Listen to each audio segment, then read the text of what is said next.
Welcome to Chief's Classroom. In this video, we'll take a look at the Triangle Shirtwaist factory fire. But before we dive into it, if you're interested in this type of information, hit that subscribe button for us and ring the bell for notifications when we post new videos. And of course, don't forget to like this video. This helps us get more visitors. Thank you. The Triangle Shirtwaist factory fire on March 25, 1911, was one of the deadliest industrial disasters in U.S. history. It exposed hazardous working conditions in factories and led to significant labor reforms and workplace safety regulations.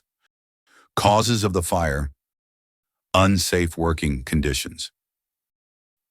The Triangle Shirtwaist factory was located on the 8th, 9th, and 10th floors of the Ash Building in New York City. The factory employed over 500 workers, mostly young immigrant women from Italy and Eastern Europe. The work environment was overcrowded, with sewing machines, tables, and flammable materials packed tightly together. Fire hazards: highly flammable materials. The factory contained large amounts of cotton, fabric scraps, and paper patterns, all of which were highly combustible. No fire prevention measures. There were no automatic sprinklers or proper fire alarms. The fire hoses inside the building were rotted and unusable. Smoking violations. Despite a company ban, workers and supervisors often smoked inside the factory, increasing the risk of accidental ignition. Locked exit doors. To prevent workers from leaving early or taking breaks, factory owners kept some exit doors locked. The only open exit led to a narrow stairwell, which quickly became jammed as workers tried to escape. Fire ignition. At 4:40 p.m., a fire broke out in a scrap bin under a cutter's table on the 8th floor. Investigators believe the fire started from an unextinguished cigarette or a match thrown into the bin, igniting fabric scraps. The fire spread rapidly, fueled by dry cloth and strong indoor drafts. Tragic events of the fire: panic and failed escape attempts. The 8th floor workers tried to escape via stairwells and elevators. Many escaped before the exits became unusable. The 9th floor workers were not alerted in time and were trapped as the fire spread. The doors were locked, forcing some workers to break windows to breathe and attempt escape. Elevator and stairwell failures. The elevators made only a few trips before they stopped working due to heat and debris. The stairwells became clogged with people, and one of them collapsed from fire damage. Some workers tried to climb down the elevator cables, but fell to their deaths when the heat became unbearable. Fire escape collapse. The external fire escape, which was poorly constructed, buckled under the weight of desperate workers. Many workers plunged to their deaths when it collapsed. Jumping from windows. With no safe exits left, workers jumped from the 9th and 10th floors to escape the flames. Bystanders and firefighters watched helplessly as over 50 workers fell to their deaths. Fire department's limited response. The New York Fire Department, FDNY, responded quickly, but their ladders only reached the 6th floor, too low to rescue the trapped workers. Firefighters used life nets, but many jumpers fell straight through due to the impact of their falls. Casualties and immediate impact. Death toll: 146 workers died, 123 women and 23 men.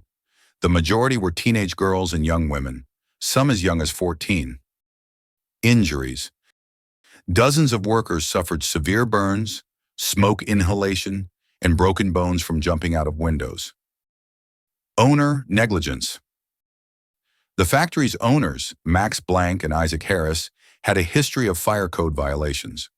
They previously had suspicious factory fires, but collected insurance payouts instead of improving safety. Outcomes and lasting effects. Public outrage and reform demands. The fire sparked massive protests in New York and across the country. People were outraged at the poor working conditions and lack of fire safety measures. Labor unions and social activists demanded new laws to protect workers. Legal consequences. Blank and Harris were put on trial for manslaughter, but were acquitted due to weak labor laws. However, They lost a civil lawsuit and had to pay $75 per victim's family, while they collected $400 per victim in insurance money. Workplace safety reforms. The Triangle Fire directly led to sweeping changes in workplace safety laws, including mandatory fire drills for large workplaces, unobstructed exits and unlocked doors during working hours, automatic sprinkler systems in factories, fireproof construction requirements for high-rise buildings, regular fire inspections by government officials. Growth of the labor movement. The fire strengthened labor unions like the International Ladies Garment Workers Union, ILGWU. Workers pushed for better wages, hours, and working conditions across the garment industry. Creation of government oversight. New York established the Factory Investigating Commission, which led to over 30 new labor laws. These reforms became a model for national workplace safety laws in the U.S. In conclusion, the Triangle Shirtwaist factory fire was a turning point in American labor history.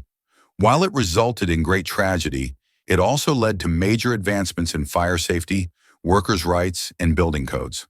The lessons learned from this disaster continue to influence workplace regulations today, ensuring that similar tragedies do not happen again. Well, that's it for now. We invite you to check out Chief Turner's website at chiefsclassroom.org for an in-depth approach to entry-level firefighter testing. Each of his courses is designed to complement the other courses, and together they direct the student in how to approach the exam process.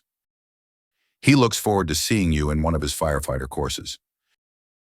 Take care and be safe.